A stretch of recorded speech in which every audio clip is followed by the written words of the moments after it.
నిత్య పూజలివివు నేరిచినను ప్రత్యక్షమైనట్టి పరమాత్మునికి నిత్య పూజలివివు.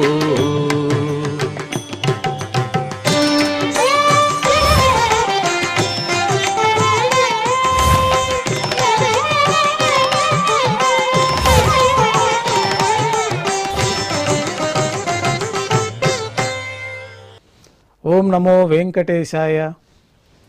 ఈరోజు శనివారము, శ్రీ క్రోధినామ సంవత్సరము, దక్షిణాయనము, వర్ష ఋతువు, శ్రావణ మాసము, కృష్ణపక్షము, త్రయోదశి తిథి, పుష్యమి నక్షత్రము, ఆగస్టు 31, 2024.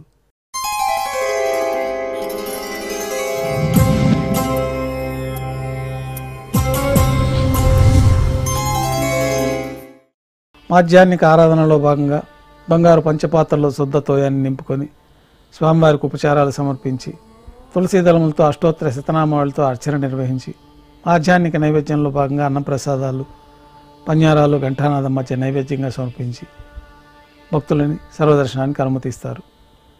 ఉభయ దేవేలతో శ్రీ మలయప్ప స్వామివారిని బంగారు తిరిచిపోయిన వేంచేపు చేసుకుని మేళతాళాలతో ఊరేగింపుగా విమాన ప్రదక్షిణంగా సంపంగి ప్రాకారంలో కల కళ్యాణ మండపానికి చేరుకుంటారు. కళ్యాణోత్సవం ప్రారంభమవుతుంది. పుణ్యాహవాచనము, అంకురార్పణ, రక్షాబంధనము, అగ్నిప్రతిష్ఠ, స్వామివారికి అమ్మవారికి కళ్యాణం సందర్భంగా నూతన పట్టు వస్త్రాల సమర్పణ, మహాసంకల్ప పఠనం, మాంగళ్యాలకు అభిషేకం, మాంగళ్యాలకు ఆరాధన పూర్తయిన తర్వాత స్వామివారి తరఫున అమ్మవార్లకి మాంగళ్యాల సమర్పణ. ఈ సందర్భంగా స్వామివారికి అమ్మవార్లకి కర్పూర నీరాజనం, విశేషమైన హోమాలతో పూర్ణాహుతి పూర్తయిన తర్వాత మాలా పరివర్తనం అనే కార్యక్రమాన్ని నిర్వహించి ఉభయ దేవేరులను శ్రీవారి చెంతకు చేర్చి ఈ సందర్భంగా అక్షతారోపణం అనే వైదిక కార్యక్రమాన్ని నిర్వహించి కర్పూర నీరాజనము, నైవేద్యము, తిరిగి కర్పూర నీరాజనంతో కళ్యాణోత్సవం పూర్తి అవుతుంది. కళ్యాణోత్సవం భక్తుల దర్శనం అనంతరం ఉభయ దేవేరులతో శ్రీ మలయప్ప స్వామివారు మేళతాళాలతో ఊరేగింపుగా ధ్వజస్తంభం వద్ద గల అద్దాల మండపానికి చేరుకుంటారు. వేదపారాయణ నడుమ ఊంజల్ సేవ నిర్వహించి కర్పూర నీరాజనంతో ఊంజల్ సేవ సంపూర్ణమయ్యి భక్తుల దర్శనం అనంతరం ఉభయ దేవేలతో శ్రీ మలయప్ప స్వామివారు మేళతాళాలతో ఊరేగింపుగా ఆలయం వెలుపల కల వైభవోత్సవ మండపానికి చేరుకుంటారు. ఆర్జిత బ్రహ్మోత్సవంలో భాగంగా బంగారు గరుడ వాహనం పైన శ్రీ మలయప్ప స్వామివారు వేంచేస్తారు.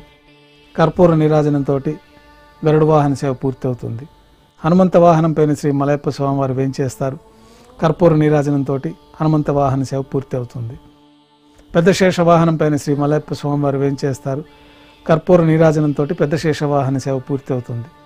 ఉభయ దేవేరులతో కలిపి శ్రీ మలయప్ప స్వామివారికి బంగారు తిరిచిపోయిన కర్పూర నీరాజన సమర్పణతోటి ఆర్జిత బ్రహ్మోత్సవం పూర్తి అవుతుంది. సాయం సంధ్య వేళలో 1000 దీపాలతో అలంకరించబడి ఉన్న సహస్ర దీపాలంకరణ సేవ మండపానికి ఉభయ దేవేరులతో శ్రీ మలయప్ప స్వామివారు మేళతాళాలతో ఊరేగింపుగా చేరుకుంటారు. వేదం, గానం, నాదం నడుమ సహస్ర దీపాలంకరణ సేవ జరిపి నక్షత్ర నీరాజనము, కర్పూర నీరాజనము సమర్పణ తర్వాత ఉభయ దేవేరులతో శ్రీ మలయప్ప స్వామివారు బంగారు తిరిచిపోయిన మేళతాళాలతో ఊరేగింపుగా 4 తిరువీధుల ఉత్సవం జరుపుకొని ఆలయంలో వేంచేస్తారు. ఆలయంలో నైవేద్యం పూర్తయిన తర్వాత గర్భాలయంలో వేంచేస్తారు. వెంటనే తోమాల సేవ ప్రారంభమవుతుంది.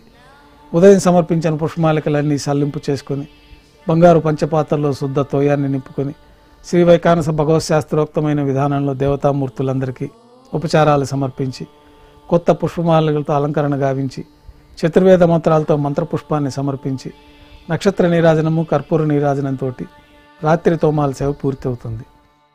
తులసీదళములతో అష్టోత్తర శతనామాలతో అర్చన నిర్వహించి రాత్రి నైవేద్యంలో భాగంగా అన్నప్రసాదాలు, పన్యారాలు, దోశ, ఘంటానాదం మధ్య నైవేద్యంగా సమర్పించి తిరువీస నైవేద్యం పూర్తయిన తర్వాత భక్తులని సర్వదర్శనానికి అనుమతిస్తారు. కొద్ది విరామం తర్వాత రాత్రి సమర్పించిన పుష్పమాలికలన్నీ సళ్లింపు చేసుకొని గర్భాలయాన్ని శుద్ధి చేసుకొని ఏకాంత సేవలో భాగంగా బంగారు పట్టు పాన్పుని ఏర్పరిచి ఈ ఏకాంత సేవ సందర్భంగా బ్రహ్మ తిరువారాధన కోసమై బంగారు బిందెలోని తీర్థాన్ని బంగారు పంచపాత్రలోకి సమర్పణ గావించి ఏకాంత సేవలో ఉన్న కౌతుకబేరమైన శ్రీ భోగ శ్రీనివాసమూర్తి వారికి దారోష్ణమైన గోక్షీరము సమర్పించి జీడిపప్పు, పాలు, పండ్లు నైవేద్యంగా సమర్పించి కర్పూర నీరాజనంతో ఏకాంత సేవ పూర్తి అవుతుంది. ఓం నమో వెంకటేశాయ.